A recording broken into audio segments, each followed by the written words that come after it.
عن عبد الله بن مسعود قال قال رسول الله صلى الله تعالى عليه وسلم لما وقت بنو اسرائیل في المعاصي نادهم علماء فلم ينتهوا فجالسوهم في مجالسهم وآكلوهم وشاربوهم فضرب الله قلوب بعضهم ببعض فلعنهم على لسان داود وعيسى ابن مريم ذلك بما عصوا وكانوا يعتدون فجلس رسول الله وكان متكئا فقال لا والذي نفسي بيدي لتأمرن بالمعروف ولتنهون عن المنكر ولتأخذن على يد الظالم ولتأثرن على الحق أثرا ولتكسرن على الحق كسرا أو ليضربن الله بقلوب بعضكم على بعض ثم ليلعننكم كما لعنهم.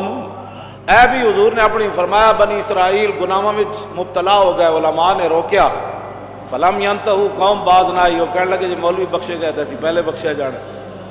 قوم بے باک ہو گئی، علماء دے کوئی گلا سنن تو پہ چھڈو پرے، یہ تے آپو گمراہ من، یہ کیڑے مولوی ہوندے، اینج مولوی اینج مولوی اینج مولوی. فرمایا قوم باز نہ آئی. پھر علماء انہاں دے ظلم اور ستم تو برداشت نہ کر سکے، فجال وہ بھی پھر مل گئے عوام نال، جو عوام سی پھر مولوی بھی عوام نال مل. فجالسوہم واکلوہم وشاربوہم. حضور نے فرمایا پھر مولوی عوام دی مجلس وچ بیٹھن لگ پے، انہاں نال حلوے مانڈے کھان لگ پے، جو کچھ عوام چاہندی سی پھر مولوی بھی وہ جا دین بیان کرن لگ پے. حضور نے فرمایا فضرب اللہ قلوب بعضهم ببعض. فرمایا جہو جہ عوام دے دل سن پھر رب نے مولویاں دے دل ایو جہ بنا چھڈے، انہاں نوں اچھائی برائی دی تمیز ختم ہو گئی. فلعنہم علی لسان داود و عیسی ابن مریم. پھر دو نبیوں دے ذریعے اللہ نے بنی اسرائیل دے مولویاں تے لعنت کی تھی، جناب عیسیٰ اور فلعنہم علی لسان داود و عیسی ابن مریم. جناب داود اور جناب عیسیٰ علیہ السلام کے ذریعے اللہ نے ان مولویوں پر لعنت کی جو دین کے ذمہ دار بنے اور دین کی نگرانی نہ کر سکے، دین کو سنبھال نہ سکے اور دین کی نگہبانی نہ کر سکے.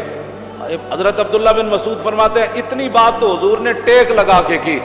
جب اپنی امت کے علماء کی باری آئی تو فجلس رسول اللہ وکان متکئا. حضور ٹیک چھوڑ کر سیدھے بیٹھ گئے. فرمایا لا والذی نفسی بیدی. فرمایا نہیں نہیں نہیں نہیں، اس ذات کی قسم جس کے قبضہ قدرت میں میری جان ہے. حضور نے پھر غیب دے سیغے استعمال نہیں فرمائے کہ عوام مولویوں کو کہے تسی یہ تقریر کرنی، عوام مولویوں کو کہے مولانا آپ نے یہ گفتگو کرنی ہے، حکمران مولویوں کو کہے مولانا آپ نے یہ بات نہیں کرنی، یہ کرنی ہے. حضور نے پھر براہ راست علماء نہ خطاب کیتا. اے غیب دے سیغے نہیں، اے حاضر دے سیغے. حضور نے فرمایا میری امت کے علماء تم نے کیا کرنا ہے؟ بنی اسرائیل کے مولوی تو مار کھا گئے، بنی اسرائیل کے مولوی تو لعنت کے مستحق ہو گئے. نبیوں کے ذریعے اللہ نے ان پر لعنت کی کہ دعوت دین کا کرتے تھے اور کام بے دینی والا کرتے تھے. ہاں جی، جیڑے بھی حکمران آئے انہوں نے سبحان اللہ جی تواڈے اسی تواڈے نال ہے، فلانی درگاہ انہاں دے نال ہے، فلانی درگاہ انہاں دے نال ہے، فلانی درگاہ فلانے مولانا صاحب انہاں دے نال. پھر اللہ نے لعنت فرمائی انہاں مولویاں تے جڑے دعوت دین دا کردے سن تے دین دا کم نہ کیتا. حضور اٹھ بیٹھے، ٹیک چھوڑ دیتی. حضور ہن خطاب ہن اسی کسے دی گل کیویں منی ہے؟ سانو کوئی گل کہے بھئی حضور نے جڑی گل فرمائی گل تے وہ ہونی.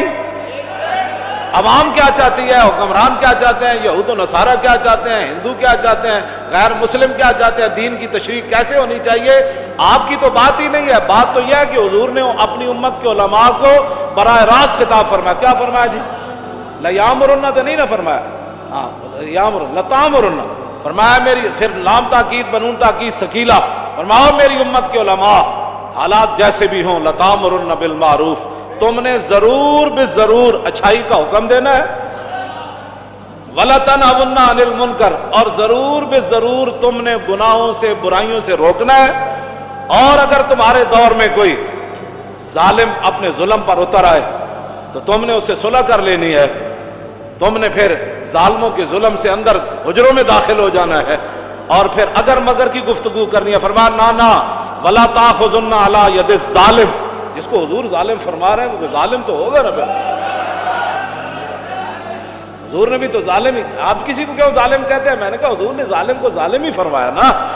رب نے بھی قرآن کے اندر ظالم کو ظالم ہی فرمایا، چور کو چور ہی فرمایا، ڈاکو کو ڈاکو فرمایا، تخریب کار کو تخریب کار ہی فرمایا، یہودیوں کو یہودی فرمایا، نصرانیوں کو نصرانی فرمایا.